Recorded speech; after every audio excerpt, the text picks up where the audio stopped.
I'm Chris, And I'm Kiley.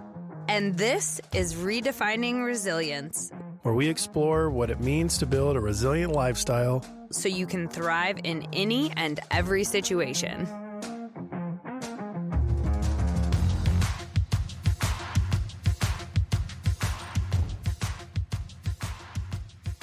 Hello, hello. All right, so today we are wrapping up the Tenacity domain. Wrapping it up. We are moving into the collaboration domain next. Yes, we are. That's the sixth and final domain. So we have made it one full lap around the resilience wheel. I think we need to pop a bottle of AF champagne for this. Well, we're not done yet. And there's going to be more to come after we finish up the collaboration domain. Yes, but we'll dive into that when we're close to the end. Yes. People guessing. So you'll all have to sit on the edge of your seats until then. That's where I am. So as you reflect on Tenacity, Yes. what do you think people need to know about it? I think the key takeaway is that failure is not bad. In fact, it's a critical part of success. That and looking back at the failure and figuring out whether or not you need to pivot. Failure is just data. If it take anything away from the entire domain, it's failure is data. Mm-hmm. And for you? I mean, I think it's the perfect takeaway. I think I probably would have said something very similar if you hadn't gone first, but... Well, you asked me first. I know. Because I'm a really good question asker. You are. I do think optimism is a key part of Tenacity because our brains default to seeing more negative than positive. We have a negative bias as human beings. It's there to keep us safe. So we are always looking for danger. We're always looking for things that could go wrong. We have no problem doing that. And I think what takes more energy and intentional training is to also look at the good and look at what's going right. And so in order to cultivate that optimism that I think is an essential part of staying tenacious in your pursuit of your goals is to flex that optimism muscle and train your brain to look at what's good. And when we're in moments of adversity or time periods or seasons of stress, we have to go back and say, okay, yes, this is stressful, but what is working right now? I mean, I did this. I mean, we had a little bit of a tough Christmas and a holiday break, I think, with everything that was going on with the business and personally, and I lost a couple family members. A high school friend of mine unexpectedly passed, and it just seemed like there was a lot of heavy stuff going on, and we didn't even take a single Christmas photo together. So that kind of bummed me out when I thought about how all this other stuff was kind of overshadowing the happiness and the joy that we're supposed to be feeling around Christmas time. And it felt really heavy. And when I was in that place of being down in the dumps and a little bit of a pity party, I would say, I had to intentionally tell myself, yes, but look at all the good things that are happening too. Yeah. If I'm going to give that much attention to the hard stuff, I have to also give some attention to what is working and what is going well and what I'm learning from these things. And, you know, instead of focusing on how my uncles, I lost 2 uncles, how they're not here, focus on some of the best memories I had with them. And, you know, that's when I started telling you about some of the fun memories I had with each of them. And instead of mourning the loss and wishing I had spent more time or taken more visits. And, you know, I think you have to remember to intentionally find the good. Well, I think you're a really optimistic person anyways. Like just naturally, you're very optimistic. I think it's funny when people say, well, they're just optimistic. I'm not. I'm a pessimist. Optimism is a skill. Mm-hmm. So I think some people are a little inclined to be more optimistic. I tend to be pretty optimistic all the time, like the Tangled song. grotesquely optimistic. Oh, would you like to sing it for us? No, but if we could do cuts in this episode and like play the song, that would be fantastic. Call us brutal, sadistic, and grotesquely optimistic. 'Cause way down deep inside we gotta be our God. But you mean you do this for a living? This is your entire life is resilience, and part of that is being optimistic, and you have to work at it. Mm-hmm. So I think one of the key takeaways, other than failure's just data, is that we're all working on optimism. It's a skill for everybody, meaning talents come to you naturally, skills you have to work on. It's something you have to intentionally put your time and effort into to look at the quote unquote silver lining or the good parts about bad situations. Mm-hmm. So I think it's cool that you had to struggle to find that, but you found it. It's not, I mean, I think you said 10 times, we didn't even take a picture this Christmas. And the whole time I'm thinking, man, this actually was a really good Christmas. I had a really good time. I'll remember it forever, you know? Granted, I didn't lose 2 uncles, and, you know, my end was not as stressful, I guess, but I mean, I could still feel the pain of the situation, meeting your family, going through all of it. Like, there was quite a bit of, but at the end of the day, we're still with the people that we love. You know, you and I are still happy and healthy. The girls are healthy and dogs are healthy, and there's a lot of awesome around us. Mm-hmm. And despite all of that, I had implemented a new diet plan or meal plan. Yes. Yes. And extra layer of resilience was exercised over the holiday break. I decided, I think it was even before Thanksgiving. Wow. Yeah, I spent most of November and December on a very, very limited meal plan and had to do lots of planning and preparation in order to stick to it. So I think, you know, the stress of that also contributed to my Menti B that I had over. Menti B. That's my favorite. But I'm super proud of you. So you had a lot of variables and you took control of them. So the number one reason people fail diet programming or workout programming or any kind of programming, that could be anything in a new job, any sales processes or anything, is they change too many variables at once. They buy all new gym clothes, join a new gym, try to go at 5 o'clock in the morning when they're used to waking up at 8, and they implement a new diet. There's too many variables, you quit. It's too much change at once. You took on change at the busiest seasons in American culture and did fantastic. Yeah, I lost 4 pounds in December. Yeah. Which, 4 pounds in the sweets, eats, alcohol consumption through the roof season. I know. Like, there was cookies everywhere. Everywhere we went, there was some kind of meal. I didn't have wasn't necessarily awful, but like wasn't on the plan. Yeah, I didn't have a single Christmas cookie. Neither did I. Not one. Oh, I did during Thanksgiving. I had you quite did. A bit of And you had cookies like during 3 Thanksgiving. donuts. Oh, I had like 6 donuts at Thanksgiving. Yeah. Keep in mind, my diet programming is a little different. I'm okay with being heavier. He's on the gains train. I'm on the weight loss plan. So different goals. But it still was extremely motivating watching you do it.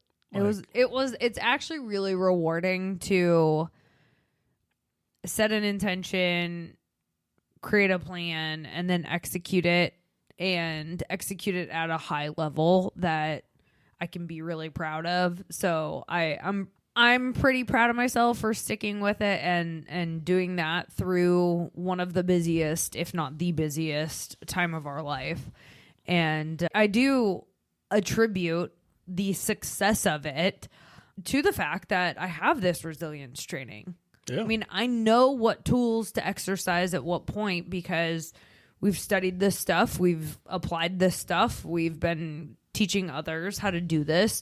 And just because we have the knowledge doesn't mean we're exempt from hardship. That actually just means we just welcome it a little bit more, I think. And we're okay with it because we feel confident that we can navigate it. So that's hopefully what you all are getting out of this podcast too is a little more confidence in your ability to handle stress and handle adversity and exercise tenacity, because the time to exercise tenacity is when things are hard. So the data we're giving you, and any data that you consume, is a flashlight in a dark room. That's all it is. The more data you consume, the more light you have out of your flashlight. Mm-hmm. Now, with a flashlight, there's still dark shit all around you. And even around the flashlight, it gets a little fuzzier the farther away you get from the light stream. So we're just trying to help everybody understand everybody's in a dark room with a flashlight. You're just choosing how much power that light has. We're just trying to give you as much data as possible. Just like with the diet program you were on. You have the data. Now it's your job to implement it. And the more you did, the better you got at it, and the smoother it became, and the easier it became. And I mean, you love efficiency, and you love diet variables. You like to have variety. Lots of variety, yes. Yeah. And with the diet program, you can't have variety. You have to limit variety up front. Yes. And you know what's cool? I'm already seeing lots of benefit to sticking to this consistent meal plan. And I'll tell you guys, I'm eating the exact same thing every single day. So this, for a girl that loves variety, this is like the ultimate challenge for me. But what I'm learning is, one, it makes meal prep a heck of a lot easier. We're buying fewer groceries. It takes far less preparation time. I think we meal prepped. We got home at 3 a.m. on Monday morning from Minnesota, where we were at for the funeral. And we had everything meal prepped the next morning in like an hour for the week. So it has, it's really streamlined. So my efficiency brain loves it because I'm way more efficient with my meal prep. It takes far less time. It's simplified all of my food. Mm-hmm. I don't have to think about choices, which is kind of nice because it releases a little bit of the cognitive load when you have to make decisions all day. So it has really helped me in a lot of different ways. And my skin is much clearer. I have no stomach pains, like no stomach aches. I haven't had like any weird, this is probably TMI, but like bowel movements have been very consistent. So that's cool. I have not gotten sick. Whole family was sick over the weekend, and my sister texted and was like, "Hey, are you sick?" And I'm like, "Nope, feeling good over here."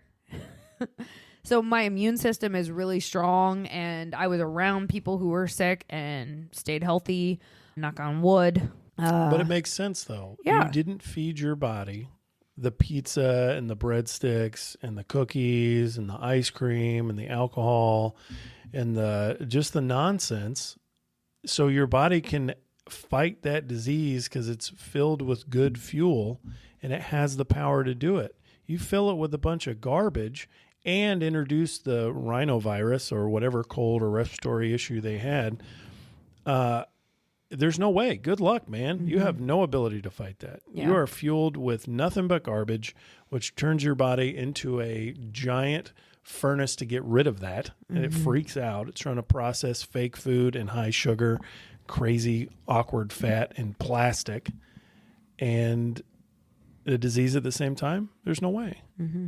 So you fed it good fuel. It was presented with the problem and dealt with it right away. It is efficient. Mm-hmm. So your efficiency brain gets 2 hits of dopamine there. I know. That's great. Yeah, it's fantastic. So what are we looking at with collaboration? Well, if we look at all of our domains, we now focus with vision. We understand what we're doing with our emotions with composure. We know how to reason through our new emotions and our vision with reasoning. We understand our health and the health domain and how that affects our body's processes and our brain. We understand tenacity now with sticking to our guns. And then collaboration is who the hell we're around, because that's going to fuel the whole system. I think the reason why it's listed last is because that is the biggest component to the structure that we live in. We have to make sure the people that we're around contribute to the vision, reasoning, composure, health, and tenacity that we live in, that we're trying to utilize through our resilience training. If we have somebody bringing us down, I think I heard this at second grade on, probably 1,000 times a year, show me your friends and I'll show you your future. I used to think that was the dumbest fucking thing I'd ever heard, and it would frustrate me. Partly because I heard it all the time, but now I wholeheartedly believe it. Who you're around affects your future. So what we're looking at with collaboration is who we're around, who we choose to spend our time with, how we find great friends, how we find good mentors, how we are a good mentor, how to become one, and how to establish a solid unit or team around us. Mm-hmm. Well, and I think it's easy to move with the crowd and not really pay attention to who exactly is around you. I think we talked about this when we had Chris and Andy on the podcast and talking about drinking and how that just became so normal for us because we went to, all three of us went to IU where drinking is very normal. And in fact, I could not recall a single person who did not drink when I was at college. And so you have to take an inventory of the people you surround yourself with and ask yourself, okay, who are the 5 people that I'm spending the most time with? And do I want to be like them? That's the question. Do I want to be like them? And let's say you've got one friend who is single and closes down the bar every weekend and regularly misses work because they're not the healthiest and have poor habits in place. And it's like, oh, well, that's just them. No, you're going to mirror their behaviors on a neurological level. It's called neuron mirroring. And we've probably mentioned this before in the past, but it's monkey see, monkey do on a neurological level. We emulate the people around us. It's why when I talk to my parents on the phone, I all of a sudden sound like I have a Chicago accent even more than I already do. It's because I start talking like them. Other people from different countries, right? Like if you're from England and you talk to your family back in England, all of a sudden now you have your English accent back. It's because we start to emulate the people that we're around. So you have to ask yourself, who am I around? And is this going to get me to the next level? And if not, you have to take inventory. And we'll talk in the next episode about what this looks like more specifically. But I think for now, just think about, who do you spend the most time with? What do you like about them? What do you think is holding them back? And do you think that's something that could potentially hold you back by having them in your life? You know, if you've got that, I had a friend that she could not get her shit together, and it was like every other day was like some catastrophic problem that she was dealing with that she had to solve for. And it's like, at some point you got to ask yourself, why is everything bad happening to this person? Well, and how does it affect me? Well, right? it was a coworker, and I was actually her boss at one point, and it got to be to the point where having her on my team was making me look bad because she was unreliable and didn't show up on time, didn't finish tasks by the deadline. And, you know, it was this, that, and the other, single mom, blah, blah, blah. Like, I had too much empathy at the time, but what I didn't realize was she was bringing me down with her. My bosses at the time were looking at me saying, Kiley, what is going on? Yeah. This isn't going well. So our frame of reference of normal is based on our stimulus, what we're around. Mm-hmm. So I think a lot of people, like when they had their first beer, they're like, whoa, this tastes terrible. But you do it more and more. You're around people more and more that do it. All of a sudden, it's not as terrible. Then it's kind of good. Then it's great. then you're drinking room temperature Pabst Blue Ribbon. Like, it's very slow. It's a 1% change over time. These people are just showing you their habits and their processes and their ways they do things. And even if it's so far in left field that it's like the funny guy in your friend group that, like you said, is just kind of a shit show. Mm-hmm. Since you've been around the shit show for so long, it's almost normal to kind of dabble in the shit show. And then you end up becoming more and more like that. And 10 years down the road, you go, well, how the hell did I make it here?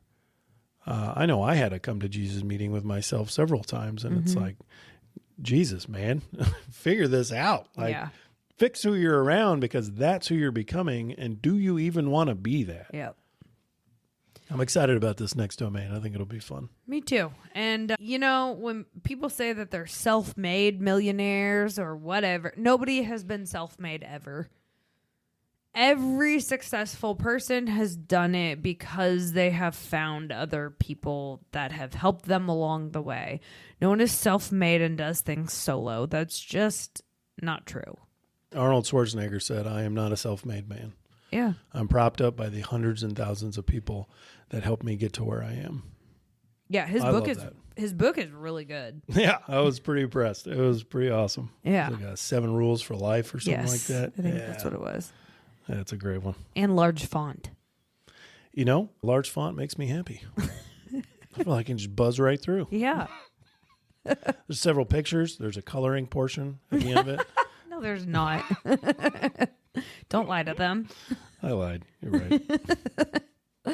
Well, anyway, more to come on the collaboration domain. We're excited to jump into that, and we're going to have some really cool guests for the collaboration domain. I'm very excited. Some leaders in leadership, in teamwork, in communication. It's going to be good. I'm really pumped for it. Heck yeah. All right. Till next time.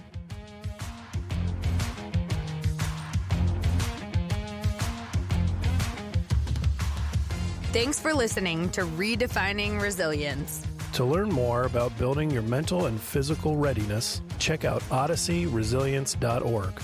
And follow us on Instagram, LinkedIn, and TikTok.